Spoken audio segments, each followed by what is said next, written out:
விழுப்புரத்தில் நகராட்சி சார்பில் 1,36,00,000 ரூபாய் மதிப்பீட்டில் கடைகள் கட்டியதற்கான அடிக்கல்லை நகர்மன்ற தலைவர் தமிழ்ச்செல்வி பிரபு அடிக்கல் நாட்டி துவக்கி வைத்தார்.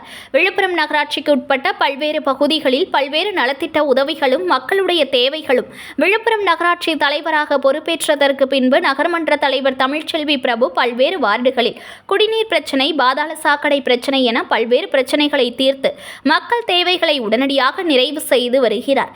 இதனால் அப்பகுதி மக்களும் வார்டு உறுப்பினர்களும் அவரை தனியாக பாராட்டி வருகின்றனர்.